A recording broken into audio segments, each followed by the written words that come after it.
The saying is that you'd probably be hard pressed to find somebody who was more improved in all of college basketball this past year. The Atlantic 10 most improved player, Isaiah Miles, joins us today for one more final conversation here on St. Joseph's All Access. Been a little while. Yeah. How are you? I'm good. How about you? Doing well. That's good. Can't believe we're going to be talking about almost 2 months since the end of the season, the end of your career at St. Joseph's. I know. What have you thought about during the time that you've had, the downtime that you've had to sit down and reflect in between workouts, things like that? What do you think about when you think about this year? Man, honestly, I miss it. I miss it like crazy. You know, after that first week after the season, I didn't know what to do with myself. You know, after class, I just go home and, you know, didn't do homework. I mean, it didn't feel real. You know, usually after class, I come home. I go to practice, go work, I get ready for the game, but I don't know, it didn't feel real. So, you know, I'm still missing it a lot. You know, I still think about the NCAA game, the Oregon game. I think about it every day. You know, I see things on TV like the NBA Finals that got me like thinking about the tournament. So just small things, but you know, I miss it. I don't know that you could possibly script the type of year that you just had, but when you stop and think about it, what's it all mean to you? You know, I mean, I can go down some of the list of the things you accomplished. 653 points in 1 year. The Atlantic 10 tournament's most improved player in the league, second team selection, game-winning tournament shot against Cincinnati. Almost knocked off a number one seed, had them, I think in your words, had them shook. Yeah. What's it all mean when you stop and you think about it? What's some of this stuff mean to you individually and you know, collectively as a team? It's just a blessing. You know, I definitely thank God for the opportunity. I thank Him for putting us in the position that He did. I'm just proud that the way my team fought. You know, we battled. We were a really good team, and you know, those are my brothers, and I love every single one of them. I'm going to miss not being on the court with them, but no, I think that just showed. I think my character and you know, my journey throughout this year. You know, I didn't play my freshman and sophomore year. My junior year we didn't have a good of a season as everyone thought we would. So you know, just be having those ups and downs and those road bumps. It showed how this school and this team can prevail through triumph. What's the difference in Isaiah Miles' freshman year, both on the floor and off, versus now, other than maybe a few less Baconators? I think the confidence level. I think I have a bigger head than I did my freshman year. I just feel like a whole new person. You know, I think, you know, having those years under my belt and just getting adjusted to the college game style and just actually having the opportunity to play, it did wonders. And you know, what the coach said to me at the beginning of the season, how he said he could see me being the Atlantic 10 player. You know, having that confidence of from your coach, especially a prestigious coach, it does wonders, and it definitely boosts my confidence level up really, really high. For you, when did you know that you were going to make the type of noise as a team that you guys ended up making? When did there's almost I feel like a light bulb that goes on at some point, either in preseason or during the season, where you stop and you think about, wow, you know, this could really be something special. Yeah. When was that moment for you? I would say probably preseason. You know, I can tell during practice how competitive everybody was. You know, everyone basically fighting in practice. You know, everyone wants to do better. Everyone wants to do great. So that, and I would say probably the first or second game in, you know, when you realize, wow, we have so many options. You know, it's not just pass the ball to Dre and clear out anymore. It's, you know, you got me, AB, Papa, Checo, Fresh, Shavar. So we have so many options. It's hard for a team to stop all of us. Has the game slowed down a little bit for you? You know, with the improvement that you've shown. They always say the really good players, that the game tends to almost go in slow motion. Do you get that feeling? Yeah, absolutely. You know, just like how I said, just having those 2 years or 3 years under my belt, you know, I definitely got adjusted to the game, and playing with so many great players who came from the A-10, who's playing professional basketball. You learn from them, and yeah, you know, once you get used to it, you just relax and you play your game. Take me back through the experience of being in Brooklyn and getting to sit down in that corner, right right next to our broadcast vantage point, right there in the corner at Barclays Center, and then getting to Spokane and getting to the tournament. What when you stop and you think about that, what was that like? Feeling like those are, you can't describe it in words. It's numbing. After that buzzer went off, I mean, I had nothing to do but to drop to the floor because it just all hit me at once. How my journey here has it how I've accomplished so much and just how the team have accomplished so much. And getting to the NCAA tournament is huge for us. I won my sophomore year, but I feel like I didn't play. You didn't so play. I feel like Yep. I really didn't contribute as much to that year. So playing a year where you actually put your mark on the team and put your mark on the year, and that you were one of the reasons why you're in the NCAA tournament is huge, and it's a numbing feeling, and it's an honor to, like I said, play with those guys and lead them. Put me in the huddle. Last 15 seconds against Cincinnati. What's said? What's going through your head? What's that last 13 or so seconds like when the clock starts? So Coach drew up. We ran the play just like Coach drew it. We were going to set a high ball scheme with me and DeAndre. He was going to come off it. If they hedge too hard, he's going to throw it back to me. If they not, then he's going to try to attack the lane, either get like an and one or a quick two. So I know we ran the play. They hedged off DeAndre too hard and left me open. And I mean, I've been doing pick and pops since as long as I can remember. That's like the main thing I do. So that's your thing. That's my thing. So when that ball came to me, my eyes lit up. When they left me, my eyes lit up. And as soon as I let that ball go, I knew it was going in. So yeah, I mean, kudos to Coach because that was a really good play he drew.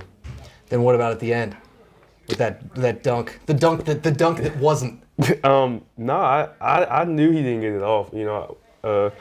Everyone, I think a lot of people on the team knew he didn't get it off. I mean, I was right under the basket when I saw it, and I didn't think he got it off. But thank God he was 0.2 seconds too slow. So. Yep, it ended up working out the right way. Yeah.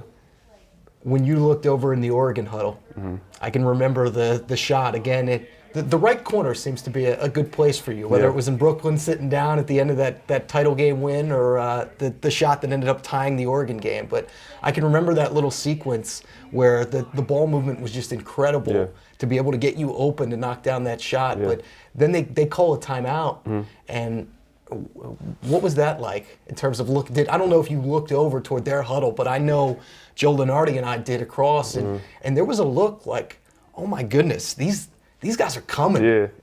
Here they come. Yeah, it was definitely, we were trying to prove a statement. We looked over to the huddle and we said, we came here to play. We don't care if you're number one seed.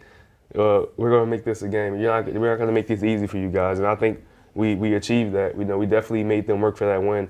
And that's all I could ask for. We went down swinging. When you think of what somebody like Phil Martelli means to you and the ability to play for Phil, what do you think of? What's Phil Martelli mean to you? I mean, he's like a mentor. He's like a basketball guru. He knows so much about the game, and he knows so much about life. He's a wise man, and if you actually get to sit down and talk to him and pick his brain, he has so much interesting things going on in his head. So I think he's like a mentor to me. He taught me so many things, just not about basketball, but just being a good person. So I'm going to miss that. I'm definitely going to stay in contact with him. I'm going to try to talk to him, reach out to him after everything, is said and done. But I'm thankful that I was able to play under him for 4 years. DeAndre Bembry going to Chicago with you. Yep. NBA pre-draft combine. Yep. I think it's May 11th to the 15th that you're going to be out there. How much have the two of you talked about that? And by the same token, what's Dre mean to you?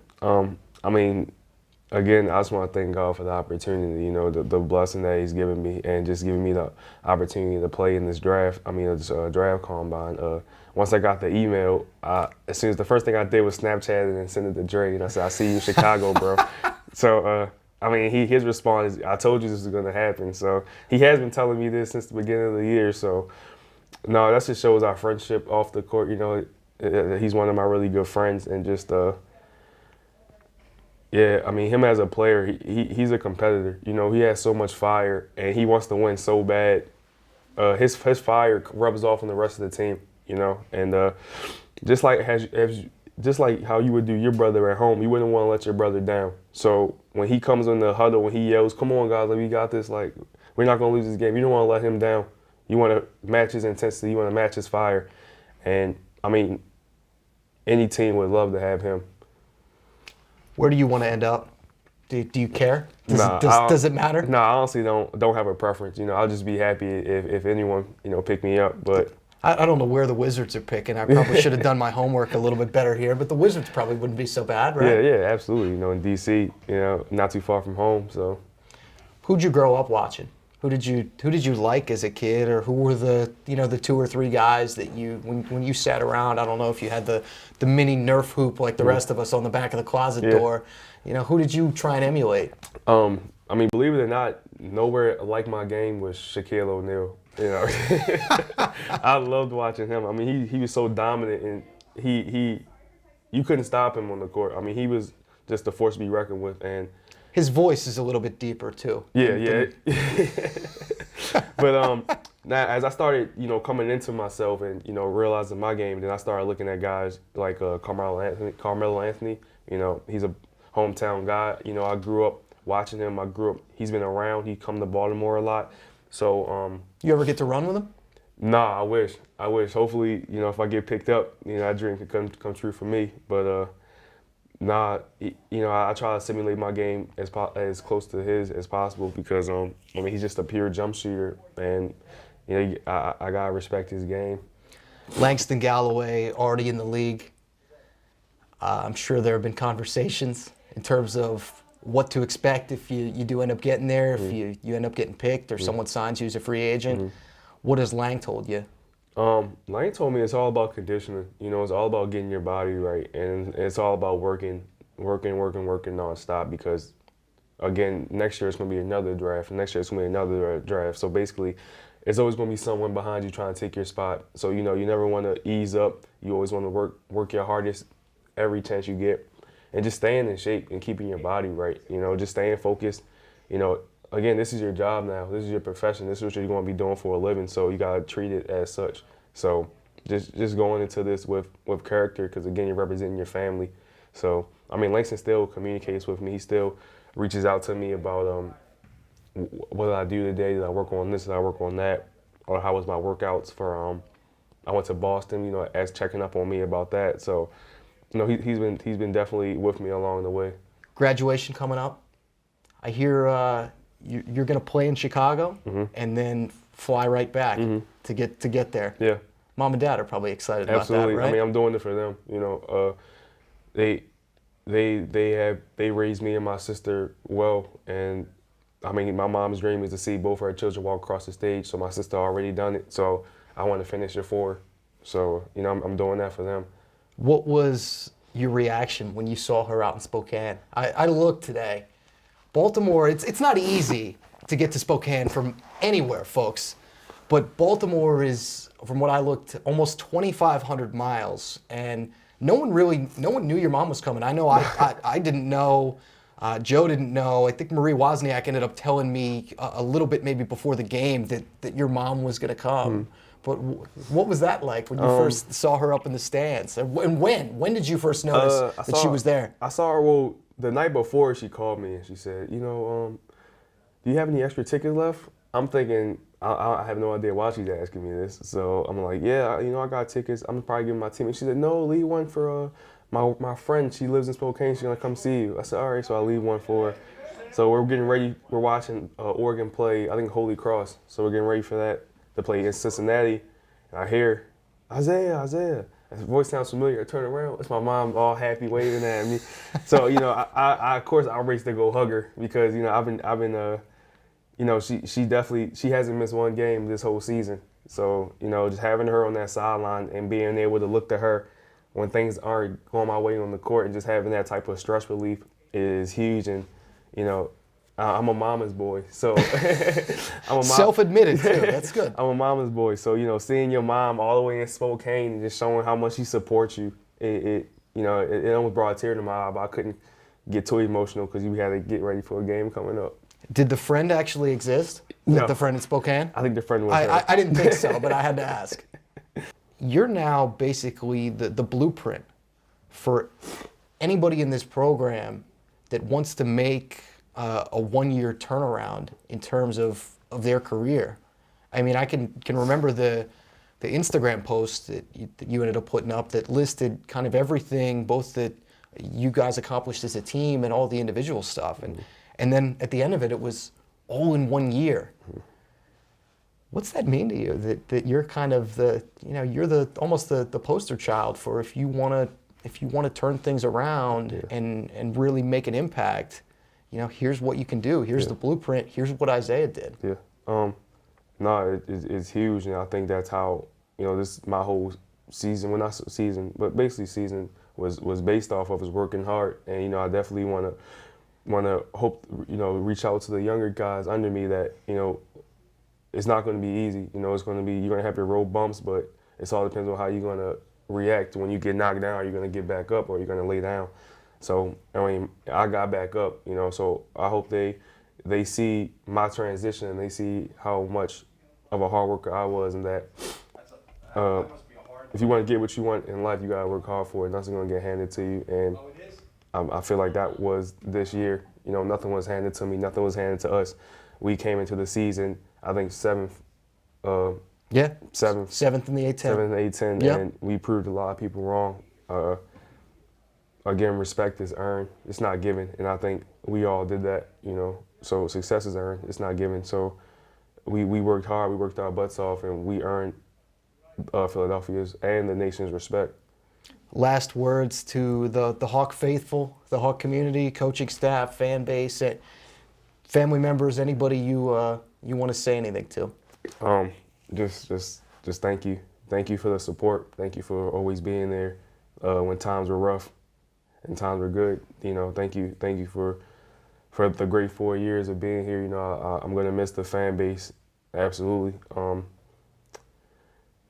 Yeah, that's the main thing. The fan base was huge. I'm definitely gonna miss the fan base for all they've done, from the tailgates to staying after the game to asking for my autograph. It's a humbling experience, and I thank all of them. I thank all of them for it. Well, you did it the right way. We're proud of you. Thank you. We're gonna miss you. I can tell you that. Thank you. Good luck in Chicago. Thank you. Avoid the deep dish pizza and the hot dogs, because those probably won't be too good for workouts. Yeah. But looking forward to seeing what you do and what you accomplish at the next level. But you're a credit to this program, this university. We're really proud of you. Thank you. Isaiah Miles, one of the best one-year turnarounds that we've ever had here at St. Joseph. 653 points in one season, and part of a team that ended up winning 28 games, second most single-season wins in school history by any team. Quite an accomplishment, quite a young man, and we wish he and DeAndre Bembry the best. It's May, folks. We're going to be talking about November before you know it, but for now, for Isaiah Miles and all of us here at St. Joseph's Athletics, Matt Martucci saying so long, and we'll see you next time here on St. Joseph's All Access.